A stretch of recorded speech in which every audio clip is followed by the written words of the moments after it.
हाँ, आपके एक और लोकनाट्य है जिसको गवरी लोकनाट्य कहते हैं। गवरी आपके स्पेशली यह का है, ठीक है, ध्यान रख लीजिएगा। गवरी में पहला शब्द है वही शब्द है जिसको आपके गोरी शब्द कहा जाता है, ठीक है। और गोरी शब्द है वो किसके लिए प्रयुक्त हुआ ये बताया हमने, पार्वती के लिए प्रयुक्त हुआ है, ठीक है। पार्वती जी के भाई साहब है जो वो कौन है, शिव जी, ठीक है। बैठे कहाँ रहते हैं, कैलाश पर्वत पर बैठे रहते हैं, ध्यान रख लीजिएगा, ठीक है। तो गोरी अपन मानते हैं पार्वती शिव जी की ऑलरेडी पत्नी, एक्चुअल में पत्नी पार्वती है, ध्यान रख लीजिएगा, ठीक है। हम मानते हैं ये गोरी मानते हैं, और ये कहता है कि हमारे भील जो आदिवासी है उनकी एक कन्या थी जिनसे शिव ने विवाह किया था। ये बैल पर बैठकर आए थे, इसलिए नंदी वाहन इनका प्रतीक माना जाता है, और यहाँ से गोरी लेकर गए थे, ठीक है। इसलिए जो भी भील होते हैं वो सर्वाधिक पूजा करते हैं वो दामाद जी की करते हैं। दामाद जी के मतलब जमाई जी की, और जमाई जी कौन है, शिव जी है, ध्यान रख लीजिएगा, ठीक है। इसलिए आपको सर्वाधिक स्टेटस मिलेंगे वो जय महाकाल वाले मिलेंगे। आपको मेवाड़ में हाईएस्ट स्टेटस मिलते हैं वो जय महाकाल ही मिलेगा, बाकी कोई भी और देवता आता ही नहीं है स्टेटस पर, ध्यान रख लीजिएगा, ठीक है। तो आपने यहाँ की यही की थी, गरासिया कहता है हमारे माउंट आबू की थी। जो परमार है वो तो कहते हैं अर्थुणा की थी, गोरी थी वो, ठीक है, ध्यान रख लीजिएगा। अपन ने कही थी कि कहीं नहीं, बेणेश्वर धाम की थी, यूं बोल देंगे थोड़े ही दिनों में, बाकी पार्वती यही की थी, ये ध्यान रखना। कहीं कहीं यही की थी, आसपास की थी, ठीक है, ध्यान रख लीजिएगा। बेचारी को टाड़ में ले गए थे कैलाश पर्वत पर, कैसे रही होगी मैं तो ये सोच रहा हूँ, ठीक है, ध्यान रख लीजिएगा। तो नेक्स्ट आगे कहा जाता है गौरी है यानी पार्वती है। अब नेक्स्ट आगे यहां से विवाह हुआ है, यहां से विवाह हुआ है और पार्वती चली गई है, वो कैलाश पर्वत पर चली गई है, भगवान की पत्नी है, तो अब वो स्पेशली देवी बन गई है, ठीक है, ध्यान रख लीजिएगा। भगवान की पत्नी को अपन क्या कहते हैं, देवी कहते हैं, और देवता की पत्नी को क्या कहते हैं, देवी कहते हैं। अरे यार, भगवान की पत्नी को भगवान ही करना चाहिए अपन को, ठीक है, ध्यान रख लीजिएगा। अब आगे एक्चुअल में हुआ क्या वो देख लीजिएगा। तो भगवान अपने भोलानाथ है, जो आपके शिव जी है वो बहुत जबरदस्त भोलेनाथ इसलिए कहते हैं बहुत ज्यादा बोले, ध्यान रख लीजिएगा, ठीक है। उनको आसानी से कोई भी बेवकूफ बना सकता है, ठीक है। आप भी 17 दिन स्टेटस रखिए, 16 दिन चलता है वैसे नहीं, 16 सोमवार के व्रत वगैरह, हाँ 16 दिन स्टेटस रखिए। कितना अच्छे भगवान है अपने, देखो 16 दिन मात्र सोमवार का व्रत करने से आपको पति दे देते हैं, बहुत अच्छा, ध्यान रख लीजिएगा, ठीक है। आप 16 दिन का 32 दिन कर लीजिएगा, नौकरी दे देंगे, इतने बोले भगवान है। तो कहा जाता है कि बहुत अच्छे बोले बाबा है, भंडारी, जिनका भंडार हमेशा भरा रहता है, इसलिए इनको भंडारी कहा जाता है। और नेक्स्ट आगे कहा जाता है कि बहुत अच्छा वरदान देने में निपुण है। बहुत जल्दी अगर कोई देवता वरदान दे देता है या बहुत जल्दी कोई प्रसन्न हो जाता है तो वो आपके भोलेनाथ ही है। पिछले जमाने में राक्षस बहुत ज्यादा जानते थे, ठीक है, तो राक्षस हमेशा फायदा उठाते थे, वो एक ही भगवान का उठाते थे। कौन से भगवान का उठाते थे, आपके शिव जी का। बाकी ब्रह्मा जी तो देते ही नहीं है, हाँ, सबसे खतरनाक देवता वो ब्रह्मा जी है, 4 मुख है, ठीक है, ध्यान रख लीजिएगा। आप उधर वाले मुख के पास जाओगे तो बंद कर लेते हैं, आंखें बंद करके बैठ जाते हैं और इधर वाले मुख से देखते रहते हैं, ऐसे देवता है, तो वो कुछ देते ही नहीं है ज्यादा। विष्णु जी भी कुछ नहीं देते, विष्णु तो कृष्ण ही है, और कृष्ण तो कह देते हैं कि हे पार्थ, मैंने तुम्हें इसीलिए पैदा किया है कि तुम कमा के खाओ यूं, ठीक है, ध्यान रख लीजिएगा। तो ऐसी कंडीशन में वो कुछ देते ही नहीं है ज्यादा। सबसे ज्यादा अच्छी मात्रा में दे सकते हैं, बहुत आसान तपस्या में वो शिव जी दे सकते हैं। तो कहा जाता है कि ये एक राक्षस को पता चला और उसका नाम था भस्मासुर। क्या नाम था, भस्मासुर, ठीक है, ध्यान रख लीजिएगा। उसने कहा जाता है शिव जी का कैलाश पर्वत पर बैठे, उसके सामने एक और डूंगरा था, माउंट एवरेस्ट, बहुत बड़ा ही है, सीधा कैलाश पर्वत और माउंट एवरेस्ट में सीधा कनेक्शन है, ध्यान रख लीजिएगा। दोनों ऊंचे ऊंचे पहाड़ है, दोनों से दिखता है। तो इधर वाले डोंगरे पर बैठे हैं वो आपके भोले भंडारी बैठे हैं, उधर वाले डोंगरे पर बैठा है वो आपके भस्मासुर राक्षस बैठा है। और भस्मासुर राक्षस एक टांग पर खड़े होकर तपस्या करने लग गया, ठीक है। और जैसे ही कहा जाता है तपस्या करने लग गया तो उसने 16-17 दिन कुछ तपस्या कर ली, और जैसे ही तपस्या कर ली तो शिव की नजर सीधी सीधी डायरेक्ट पड़ गई। ये राक्षस भी बहुत चालाक थे, तपस्या जाकर वही करते थे जहां पर शिव बैठे हुए, ठीक उनके सामने वाली पहाड़ी पर ही करते थे, ठीक है। आपका जो रावण है वो भी साला खतरनाक था, रहता था श्रीलंका, तो श्रीलंका में तपस्या करता, लेकिन वो रोज का 1 लोटा जल लेकर चढ़ाने के लिए आता था, और वो कहां पर जाता था, आपके कैलाश पर्वत जाता था, ठीक है। और कैलाश पर्वत पर उनके चरणों में जल अर्पित करके वो वापस चला जाता था, ध्यान रख लीजिएगा। और ये उसका रोज का नियम था, इसीलिए उसको ऐसी शक्तियां भगवान ने दे दी कि तुझे कोई मार ही नहीं सकता, जब तक नाभि में तीर नहीं लगेगा तब तक तू मरेगा ही नहीं। ये सारा शिव जी का दिया हुआ वरदान है। अगर शिव जी ने ऐसा वरदान नहीं दिया होता तो ये सारी जरूरत ही नहीं पड़ती इतनी रामायण की, ठीक है, ध्यान रख लीजिएगा। वो बाली था, वो गर्दन दबा के मार देता। बाली ने बहुत ज्यादा कोशिश की थी एक बार गर्दन दबाने की, और लगभग 6 महीने तक रावण की गर्दन दबा के घूमता फिर रहा था, ठीक है, कि मरे मरे, लेकिन जैसे ही गर्दन छोड़ता तो वापस उसकी नली थी वो ऐसे हो जाती और वापस रावण जिंदा होने लग जाता। बाली थक गया, परेशान हो गया, और इसीलिए कहा जाता है 6 महीने तक उसको अपनी कांख में दबाकर घुमाने के बाद में मर ही नहीं रहा था, तो उसको छोड़ दिया। और उसी का परिणाम था कि ये सारी रामायण लिखनी पड़ी विष्णु जी को, ठीक है, ध्यान रख लीजिएगा, वाल्मीकि जी को स्पेशली, कि उसको मारे कैसे यूं करके। तो सेम टू सेम यहां पर भी हो रहा है कि जस्ट सामने वाली डुंगरी पर बैठा है, वो कौन बैठा है आपके? भस्मासुर बैठा है, ठीक है, ध्यान रख लीजिएगा। और भस्मासुर कह रहा है स्पेशली कि मैं शिव जी की पूजा वगैरह कर रहा हूं। पार्वती जी ने बताया कि बेचारा कई दिनों से ठंड में मर रहा है, क्या चाहता है इसको दे आओ। शिव जी अचानक जाके प्रकट हो जाते हैं, उनके लिए कोई व्हीकल वगैरह कुछ नहीं चाहिए, ठीक है, यहाँ से गायब होते और सीधा सामने वाली डुंगरी पर प्रकट हो जाते हैं, ठीक है, ये बहुत अच्छा सिस्टम है, ध्यान रख लीजिएगा। तो ऐसी कंडीशन में प्रकट हो जाते हैं, और प्रकट हो जाते हैं, पूछते हैं कि भाई क्या चाहिए तुझे, तो वो कहता है कि मैं पूरी दुनिया पर राज करना चाहता हूँ, सब लोग मुझे डरने चाहिए, और इसलिए मुझे ऐसी कोई चीज दे दो जिसको मैं उस पर रखूं और वो तुरंत भस्म हो जाए, जल जाए, और मेरा नाम है वो सार्थक हो जाए। मेरा नाम क्या है? धर्मेंद्र है। उस राक्षस का नाम भस्मासुर था। ठीक है, तो मेरा नाम सार्थक हो जाए, मतलब भस्मासुर का नाम सार्थक हो जाए, ठीक है, ध्यान रख लीजिएगा। ऐसी कंडीशन में कहा जाता है कि शिव जी तथास्तु बोल देते हैं और उसको एक कड़ा दे देते। क्या दे देते? कड़ा। कहते हैं तू जिसको भी जिसके ऊपर भी ये कड़ा रहेगा वो तुरंत भस्म हो जाएगा, ठीक है। शिव जी चलने को बनते हैं कि तू मेरा बहुत अच्छा भक्त है, मैंने तुझको कड़ा दे दिया, ठीक है। वो रोक लेता है कि अभी कहाँ जा रहे हो, ठीक है, मैं टेस्टिंग करना चाहता हूँ। क्या करना चाहता हूँ? टेस्टिंग।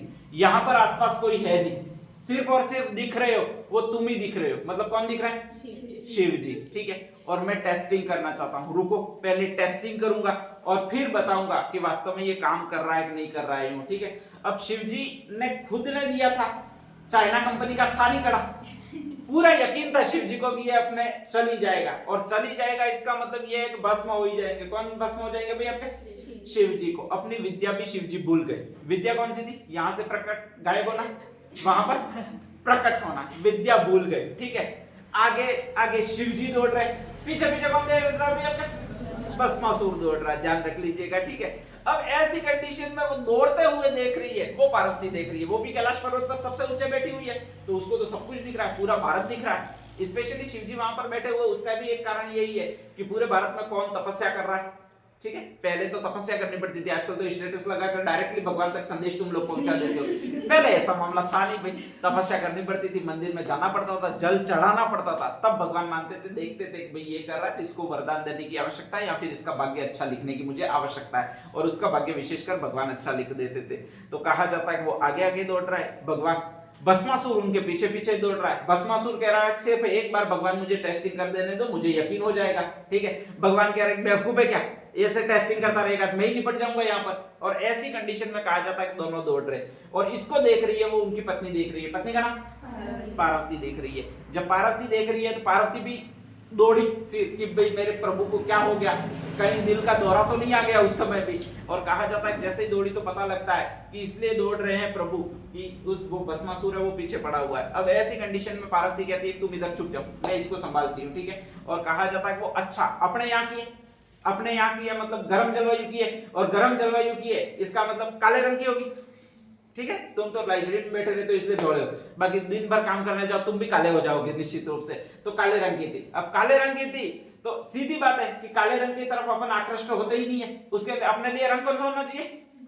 गोरा होना चाहिए। अब पार्वती को अपना रूप चेंज करना पड़ेगा, ध्यान रख लीजिएगा, तो गोरी बनना पड़ेगा उसको, और गोरी बनना पड़ेगा तो स्पेशली कहा जाता है कि उसने अपना रूप चेंज किया, और इसी को कहा जाता है मोहिनी पार्वती। कौन सी पार्वती कहा जाता है?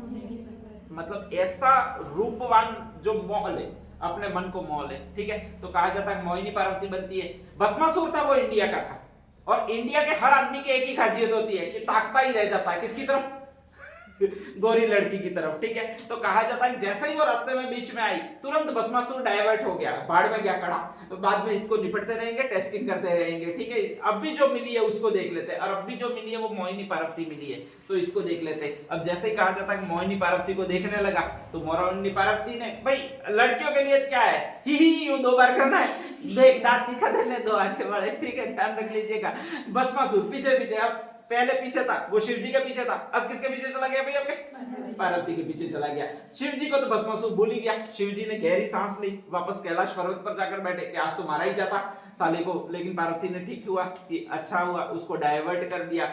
अब उसको पार्वती को पता कि अगर इसको वापस याद आ गया कि इसको टेस्टिंग करना है, तो वापस शिव जी की तरफ दौड़ेगा, और दौड़ेगा तो वापस इसको डिस्ट्रॉय, इसका मन है वो डिस्ट्रॉय करना मुश्किल हो जाएगा। तो ऐसी कंडीशन में कहा जाता है तुमको डांस आता है क्या?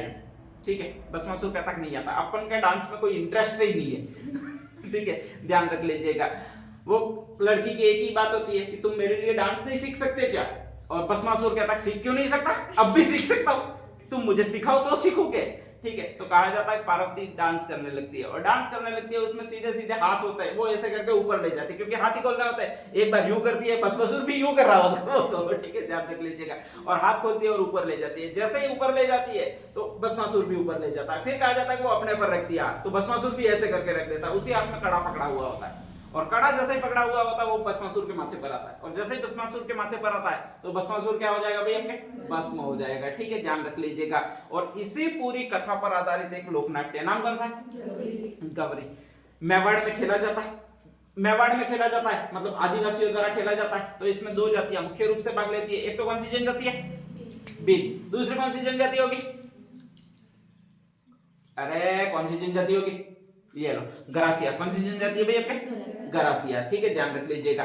खेला कब से जाएगा? तो स्पेशली ये जब ये कांड हुआ था पूरा, उस दिन खेला जाएगा। और कांड कब हुआ था? तो वैसे तो पार्वती समझाने वाली थी, शिव जी के पास में हर वक्त बैठी रहती थी कि ऐसे ही कहीं मत चले जाओ। ठीक है, ध्यान रख लीजिएगा। अगर तुम्हें कुछ हो गया मुझे सती होना पड़ेगा। सती होना पड़ेगा का मतलब आग में जलना पड़ेगा। और अक्सर टोकती है आदमी को, वो आपके वही टोकती है, पत्नी ही टोकती है। वो एक जोक्स भी आता है कि वास्को डी गामा ने भारत की खोज क्यों की थी? क्योंकि उसके पास पत्नी नहीं थी। अगर पत्नी होती तो वो यही पूछती कि कहां जा रहे हो, क्यों जा रहे हो, तुम ही अकेले क्यों खोज कर देते हो सारी, दूसरों को भी करने दो। ठीक है, तो ऐसी कंडीशन में वो थी नहीं थी। अच्छा, पत्नी पति के घर पे किस दिन नहीं रहती है?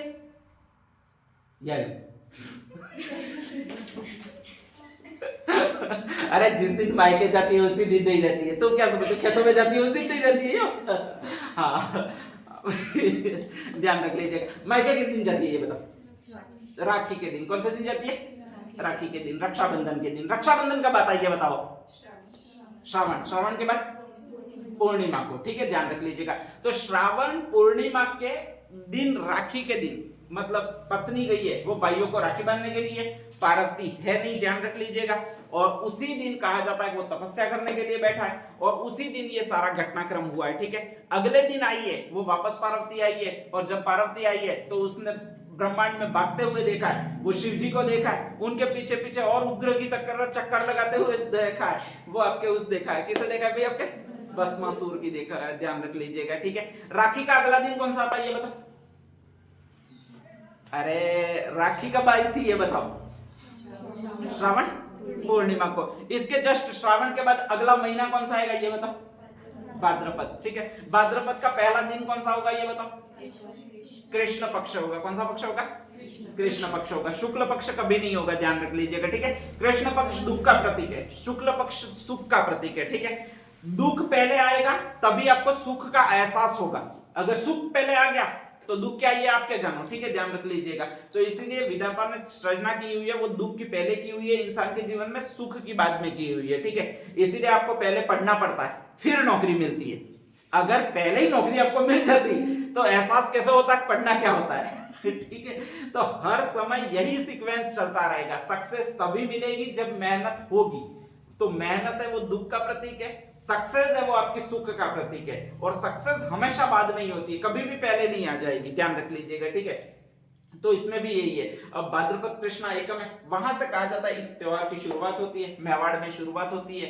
इसके लिए एक अलग से चौराहे पर मंच बनाया जाता है। जो भी इसके पात्र होते हैं वो खेल्ये कहलाते हैं। खेल्ये का मतलब खेलने वाले। ठीक है, अपने यहाँ पर खेल्ये यूं कहते हैं, वहीं पर आपके स्पेशली बीकानेर साइड में इसको खेलार यूं कहते हैं। क्या कहते हैं? खेला। तो रम्मत में तो खेलार शब्द आएगा, र शब्द आएगा, लेकिन अपने यहाँ पर खेल्ये शब्द आएगा। स्पेशली जो भी पात्र होते हैं वो लगभग 1.5 महीना घर के बाहर रहते हैं। 1.5 महीना का मतलब पूरा भाद्रपद महीना। भाद्रपद के बाद कौन सा महीना आता है? आश्विन, ठीक है। और आश्विन में कृष्णा दशमी को इसका समापन होता है, ध्यान रख लीजिएगा। तो पूरे 1.5 महीने तक इसके पात्र होंगे वो घर के बाहर ही रहेंगे। 1.5 महीने तक घर के औरतें बाहर नहीं रह सकती, उनके बच्चे वगैरह छोटे छोटे होते हैं, तो ऐसी कंडीशन में उनको ले जाना सार्थक नहीं है। और यहाँ पर एक को गौरी भी बनना है, दूसरे को क्या बनना है भी आपके शिव भी बनना है, ठीक है। तो पुरुष पात्रों का रोल निभाना नहीं है। नेक्स्ट कौन से पात्रों का रोल निभाना, स्त्री पात्रों का। तो इसलिए कहा जाता है कि इसमें सारे सारे पात्रों का रोल निभाया जाता है, वो किसके द्वारा निभाया जाएगा, आपके पुरुषों द्वारा ही निभाया जाएगा, ठीक है। तो गौरी एक एकमात्र ऐसा लोक नाट्य है जिसमें हमेशा स्त्री पात्रों की भूमिका भी कौन निभाता है, आपके पुरुष ही निभाते हैं, ठीक है, ध्यान रख लीजिएगा। अब नेक्स्ट आगे, जब भी गौरी का मंचन किया जाएगा तो सबसे पहले शिव बनाए जाएंगे। शिव को अपनी भाषा में क्या कहता था, बुढ़िया, क्या कहा जाता है, बुढ़िया, ठीक है, ध्यान रख लीजिएगा। बागड़ी भाषा में शिव का प्रतीक है वो बुढ़िया है। तो सबसे पहला पात्र होता है वो बुढ़िया होता है। बुढ़िया के साथ में उसकी पत्नी होती है, शिव की पत्नी, जिसको क्या कहा जाएगा, आपके गौरी, ध्यान रख लीजिएगा। इसको अपनी भाषा में राई माता कहा जाता है। क्या कहा, कौन सी माता कहा जाता है, राई माता। गौरी कितनी बनी थी, शिव भस्मासुर की कथा में गौरी कितनी थी, 2। एक तो कौन सी गौरी थी, यहाँ असली पार्वती थी, दूसरी कौन सी पार्वती थी, मोहिनी पार्वती। तो इसमें भी हमेशा गौरी बनेगी या पार्वती बनेगी, 2 बनेगी। अब पार्वती को अपन कहते हैं राई माता, तो कितनी माताएं होगी भाई आपके, 2, ठीक है, ध्यान रख लीजिएगा। तो यहाँ पर ये जो इस नाटक को अपनी भाषा में जो कहा जाता है वो आपके एक कहा जाता है राई बुढ़िया। ये बुढ़िया होता है वो शिव का प्रतीक होता है, ध्यान रख लीजिएगा। राई होती है वो आपकी एक माता की प्रतीक है। कौन सी माता की प्रतीक है भाई, आपके पार्वती माता की प्रतीक है, ठीक है। यही जो पार्वती माता है वो 2 प्रकार की होती है, जिसका नाम होता है एक तो असली पार्वती या असली राई माता, और सेकंड होती है वो कौन सी होती है भाई, आपके मोहिनी पार्वती या मोहिनी राई, ये राई पर मोहिनी, ठीक है, ध्यान रख लीजिएगा। अब नेक्स्ट आगे, जैसे ही इस नाटक की शुरुआत होती है तो एक तो सारे पुरुष पात्र ही होते हैं, जिसमें से एक पुरुष पात्र है वो राइया बुढ़िया बनता है, एक पात्र होता है वो राइया बनता है। इसमें कुछ ढोलक वोलक बजाने वाले भी पात्र चाहिए, ठीक है, ध्यान रख लीजिएगा। तो उनको कहा जाता है या फिर टेर देने वाले। बीच बीच में आपके स्पेशली एक नाटक होगा, ठीक है, जिसमें शिवजी हो रहे हैं वो भस्मासुर को आशीर्वाद दे रही होगा। फिर नेक्स्ट आगे कहा जाता है कि वो भागने का सीन होगा, तो उसके बीच में कुछ कुछ लाइनें उनके द्वारा बोली जाती है, ठीक है। और उनके 3 नाम है आपके स्पेशली। एक शब्द है वो तो आपके ये कहलाता है, नाम कौन सा भी है उनके, हलकारा। एक और होता है उसका नाम ये होता है, नाम कौन सा होता है भी आपके, खटपुड़िया। और एक और होता है जिसको कहा जाता है आपके स्पेशली ये कहलाता है, क्या कहलाता है भी आपके, कुटकुड़िया। जब भी आपके 2 चीजें हो रही होती है, ध्यान रख लीजिएगा, पहला शिव के आशीर्वाद देने का दृश्य, दूसरा शिव के भागने का दृश्य, तीसरा शिव का पार्वती की एंट्री का दृश्य है, तो इसके बीच में हमेशा गैप चलेगा। और गैप चलेगा उस समय वाद्य यंत्र बजाते हुए दोनों प्रसंगों को जोड़ने की कथा जो सुनाएगा वो ये सुनाएगा। कौन सुनाएगा भैया, आपके कुटकुड़िया सुनाएगा, ठीक है, ध्यान रख लीजिएगा। तो एक प्रश्न आता है, गौरी की गाय को जोड़ने का प्रसंग कौन सुनाता है, तो वो ये कुटकुड़िया होगा, ठीक है। खटकुड़िया खटखट करता है, तो लगभग वाद्य यंत्र बजाने वाला जो होता है वो ये होता है, कौन होता है भैया आपके, खटकुड़िया। और उस पर जो ये मंचन करने वाले जो कलाकार होते हैं इनको आपके ये कहा जाता है, क्या कहा जाता है भैया आपके, हलकारा कहा जाता है, ठीक है, ध्यान रख लीजिएगा। लगभग शिव भस्मासुर की कथा पर ये गौरी 40 दिन तक चलती जाती है।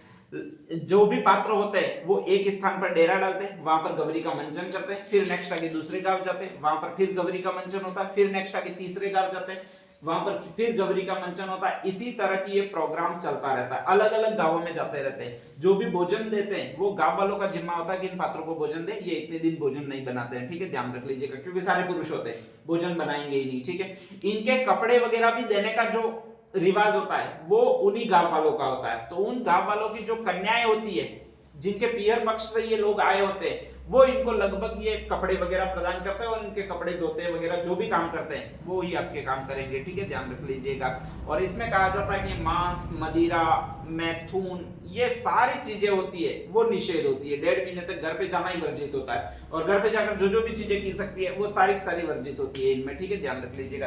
लास्ट में कहा जाता है कि आपकी ये गौरी का नाटक पूरा 40 दिन का पूरा हो जाता है, तो इसके बाद में एक इसका है वो विसर्जन करना पड़ेगा। इसमें तस्वीर रखी जाती है वो इसी की रखी जाती है, किसकी रखी जाती है भाई आपके, गौरी की। और जो गौरी की प्रतिमा बनाई जाती है वो हाथी पर बैठी हुई गौरी की प्रतिमा होती है, और इसको कहा जाता है गडावण, ध्यान रख लीजिएगा, ठीक है। तो जो गौरी की प्रतिमा हाथी पर बैठी हुई बनाई जाती है उसको गडावण कहते हैं स्पेशली, उसकी पूरे 1.5 महीने तक पूजा की जाती है। जब भी अपन कोई प्रतिमा बनाते हैं तो लास्ट में उसका क्या करना पड़ता है, विसर्जन करना पड़ता है। और विसर्जन के समय मैंने कल भी बताया था जवारे बोए जाते हैं। जवारे किसको कहते हैं, गेहूं के दाने को, ठीक है, ध्यान रख लीजिएगा। तो वो जवारे बोए जाते हैं और जवारों को फिर नेक्स्ट आगे जवारों के साथ में उसका विसर्जन करना पड़ता है। तो इसी को कहा जाता है बलावण पर्व। कौन सा पर्व कहा जाता है, बलावण। तो एक तो गडावण पर्व होता है जिसमें गौरी की प्रतिमा को बनाना है, गाड़ के बनाना है, ठीक है। और एक वलावण पर्व होता है जिसमें गौरी की प्रतिमा को विसर्जित करना होता है। विसर्जित हमेशा तालाब वगैरह में किया जाता है, ठीक है। और इसमें प्रतिमा जो होती है वो किस पर बैठी हुई होती है भाई, आपके हाथी पर बैठी हुई होगी, ध्यान रख लीजिएगा। तो ये पूरा लोकनाट्य वो कौन सा लोकनाट्य आपके, गवरी लोकनाट्य है, ठीक है, ध्यान रख लीजिएगा। नेक्स्ट हेडिंग डाल दीजिएगा गवरी।